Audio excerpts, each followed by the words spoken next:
In 1980, at the ripe old age of 17, I saved all my money and I found this ad in the local newspaper, and I bought a 1973 Mach 1. It was in poor shape, but I rebuilt it in the garage on weekends or whenever I could find the time in the busy life of a 17-year-old. I actually got my Mach 1 into pretty good shape. And through a long series of events, including blowing up the engine, getting into a wreck, having it reported stolen, and its recovery, and a court case where I had to prove that it was mine. I had had enough. Eventually I sold it to a friend. Ever since then, I kind of regretted selling it. But there was my career, marriage, children, and grandchildren, and I moved on. Now that I'm older, and I have the time and money to buy one, I thought I would try to find a Mach 1 just like what I had, and restore it.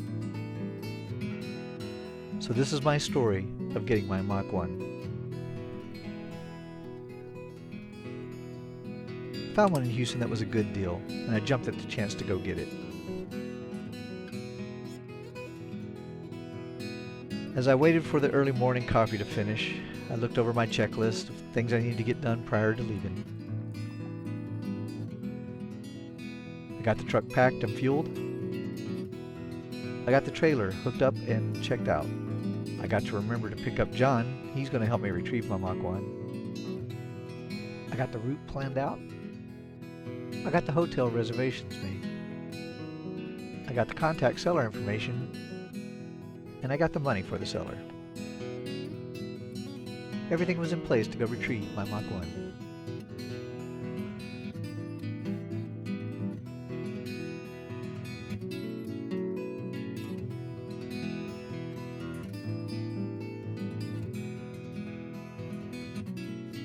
Well, I didn't forget John, and we started our long drive early in the morning.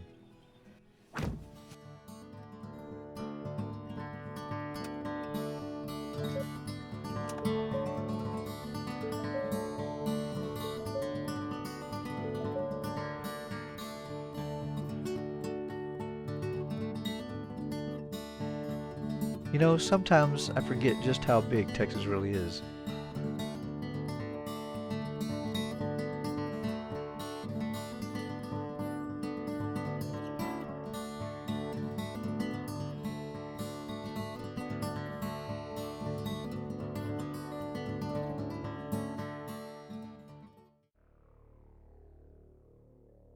As I got closer, I had a lot of anxiety as to what exactly was behind those doors.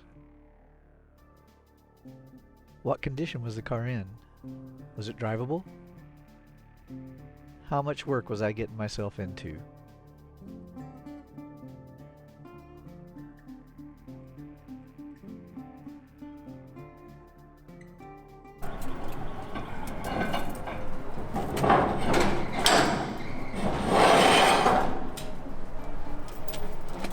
As the owner slowly opened the doors, I tried to take a peek and see what I was getting myself into.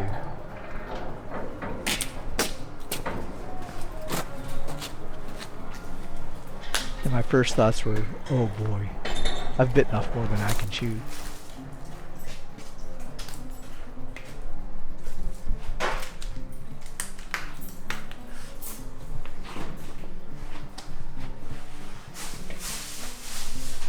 As my eyes adjusted to the light, and I could start seeing things better, I noticed it was just dusty and dirty.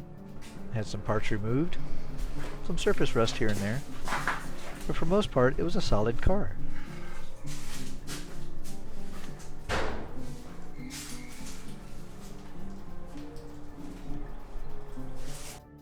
Well, we put a new battery in it, checked it over, everything looked good. Now all we needed to do was start the engine, and then the deal would be complete.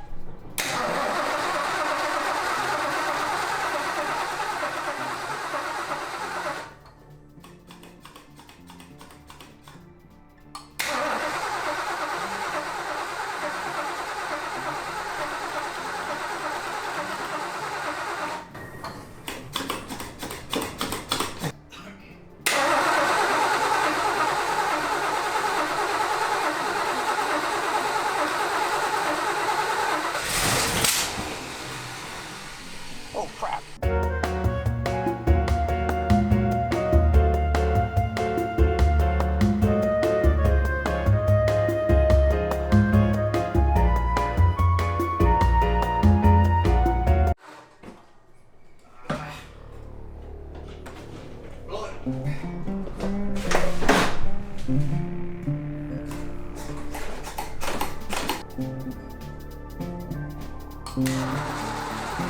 it happened. The engine roared back to life, and it sounded angry.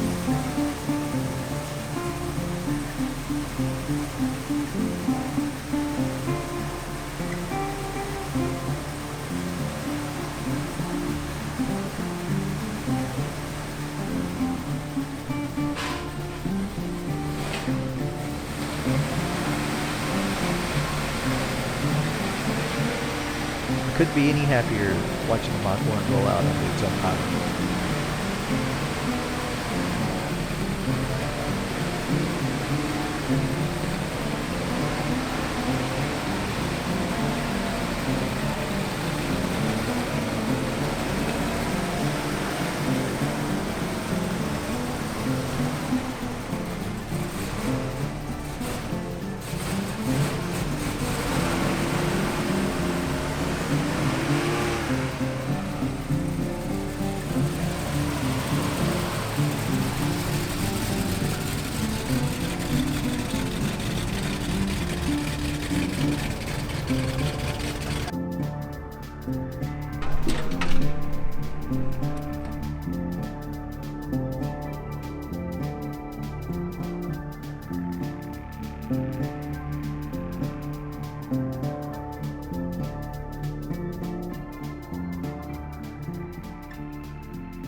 Well, we loaded the Mach 1 up onto the trailer and strapped it down.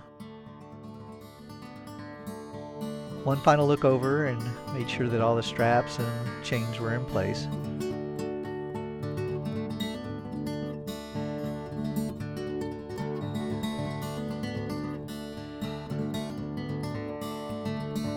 Early the next morning, we refueled the truck and hit the road for the long drive home.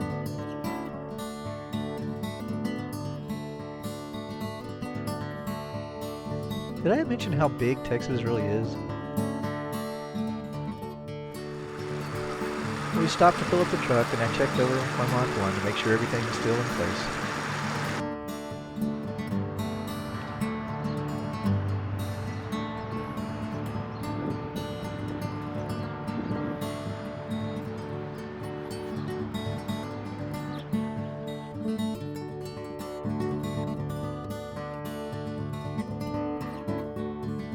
No West Texas trip is complete without stopping at least one train crossing.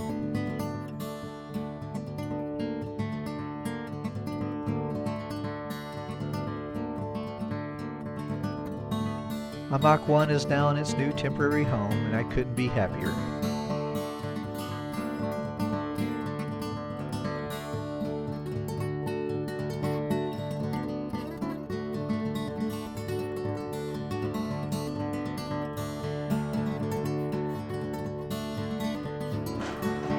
As the garage door closes, I begin to think of all the things I have to do to get my Mach 1 back on the road. And believe me, it's a long list.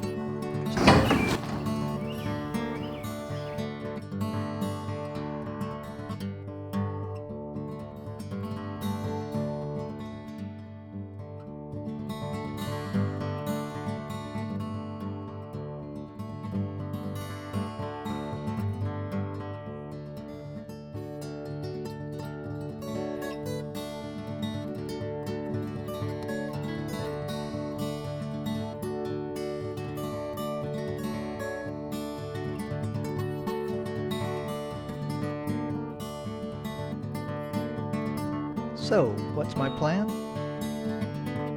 To restore my Mach 1 back to factory standards, but with just a few modifications.